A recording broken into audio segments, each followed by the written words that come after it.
Berapa bajet nak pergi umrah? Ni untuk orang yang first time ataupun tak pernah pergi umrah. Dengar video ni sampai habis. Bagi aku punya set of view, aku akan letak 3 kategori untuk kita nak pilih based on kemampuan kita.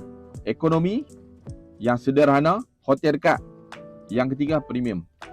Ekonomi, bagi aku akan letak harga at least minimum start daripada 6,500 ke 7,500.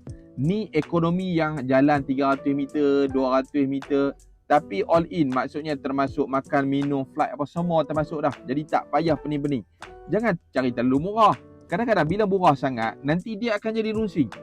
Kenapa ada kena add on ni ya? Kenapa dia ada add on ni? Jadi yang tu tak best, mengganggu. Jadi letak ni aku punya benchmark. Yang kedua, kategori yang dia nak upgrade sikit, nak duduk hotel dekat, tapi yang tak mau mahal. Letak dalam 8 ke 9,000. Kenapa aku tak 8-9,000? Dia boleh duduk hotel sofa, Menara Jam, Mekah Tower.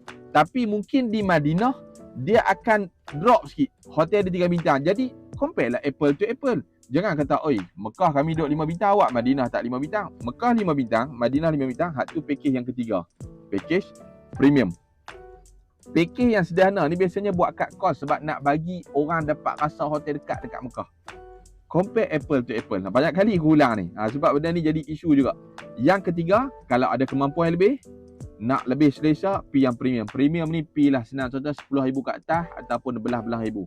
Dia full board, hotel 5 star, makan apa semua, flight pun direct, tak payah duk pick up, tak payah duk pening. Untuk siapa yang berkemampuan. Jadi, pemilihan package ni, apa kena faham awal-awal. Pilih, compare benda yang bagus. Tapi compare apple to apple. Jangan tanya, compare 6,000 dengan 8,000. Tak kena. 6,000 package dia, 6,000 mesti dia untuk sediakan untuk 6,000 lah. Kalau 8,000 mesti sedia untuk 8,000. Kalau 10,000 mesti sedia untuk 10,000. Kalau apa compare 6,000 dengan 8,000, tak kena. Dia bukan selevel.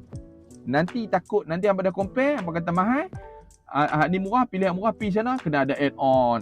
Ini tak dapat. Jadi lagi pening, lagi sakit hati. Sebab tu pemilihan daripada awal adalah sangat-sangat penting. Jadi aku harap video ni membantu. Berapa bajet? Jawapan dia ada 3 kategori. Tengok kemampuan kita dekat mana. Moga membantu. Moga Allah lancarkan perjalanan kita. Moga Allah permudahkan langkah-langkah kita untuk mengerjakan umrah. Jangan lupa like, komen dan share. Ada soalan, letak kat ruang komen. Nak kongsi apa-apa pengalaman, letak dekat ruang komen juga.